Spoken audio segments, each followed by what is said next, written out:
So I want you to get the idea correct.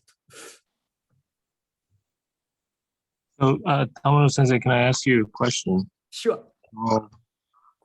I've kind of thought about that for a long time, actually, because my problem is I tend to go a little bit out that way instead of go straight.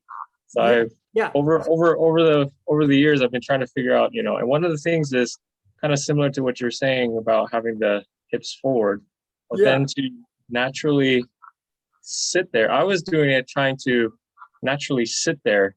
Yeah. And when I naturally sit there, I kind of relax everything, and it just kind of sinks a little bit. So do you want us to sink, or because if I'm upright and then I turn, but then there's a lot of tension when I do that. But if I let it sink a little bit. Relax. Yeah, as much as you can.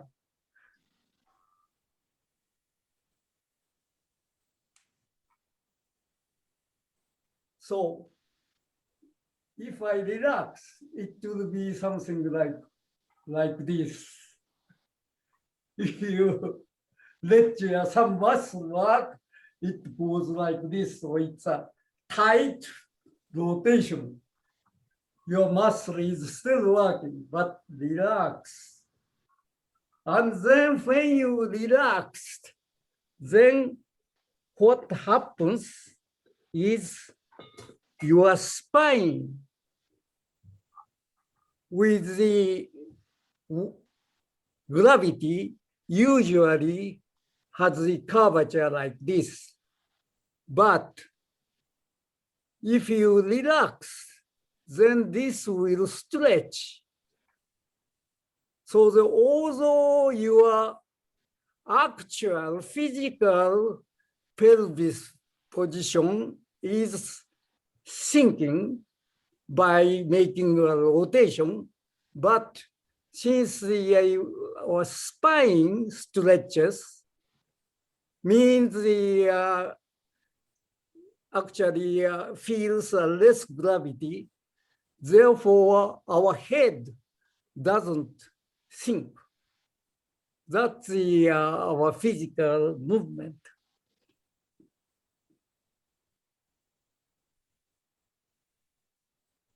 So this part, although this part sinks, but this part doesn't change.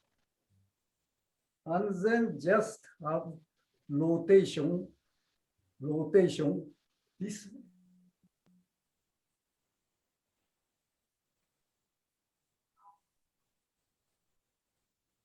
So when you rotate your hip or pelvis, then your spine gets straighter.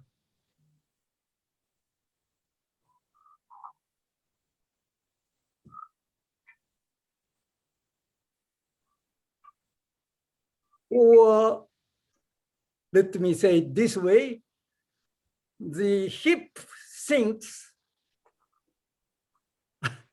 means spine has a room to get more straight without moving your head.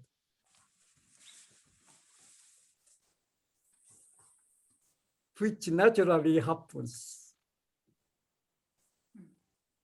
So usually this head goes little bit this motion, but if you have something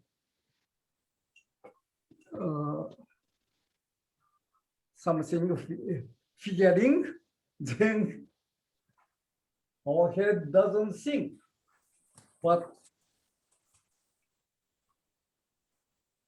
pelvis is sinking.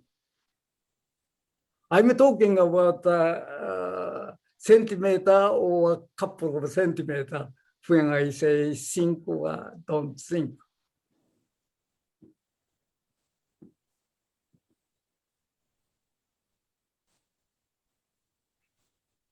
My hips sort of sink down a little bit. Yeah, and they rotate and relax, and it yeah, relax. Actually, naturally pushes into that position. yeah. That's what we want to accomplish. So we get used to it, then that will be your natural movement.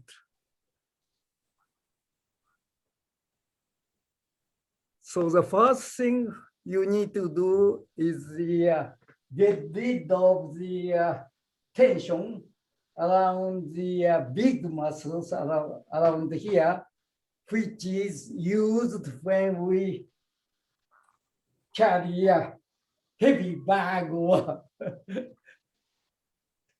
lift something heavy. Then we need those strong muscles. But just move body, we don't need.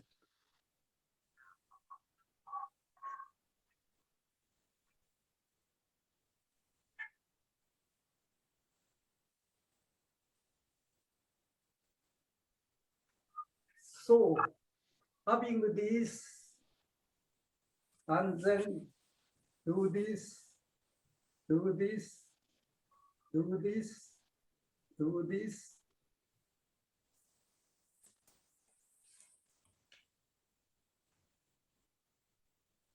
The Lu-san, how much is your right foot forward compared to the I guess if this is yes, yeah. it's like Yeah, this. that's about right. So Maybe I should be further wide.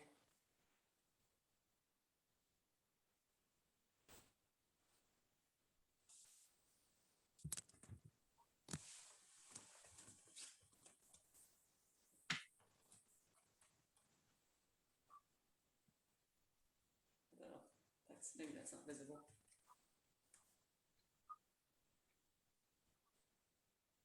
But if I want to turn my hips, I kind of yeah. front foot.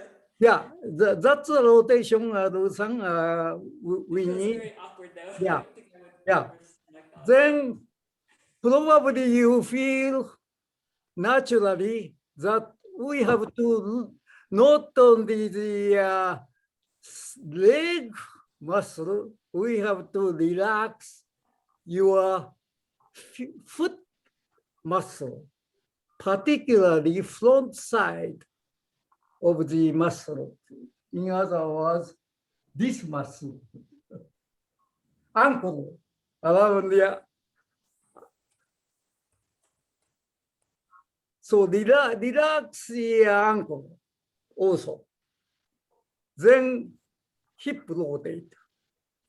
I can force it to rotate.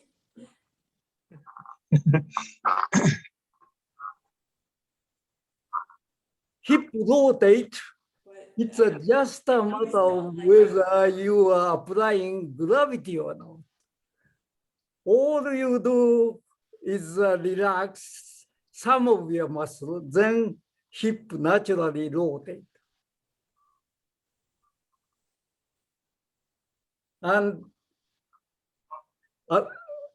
okay, at that time, tendency is when you try to rotate or relax the ankle, then knee bends, which both of you know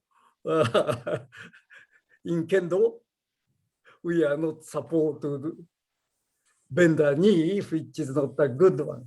Now, so that's the first part. So I just want to understand what we are targeting. Then now from here, I'm going to tell you kind of a secret, how to rotate, relax the muscle without bending knee. I think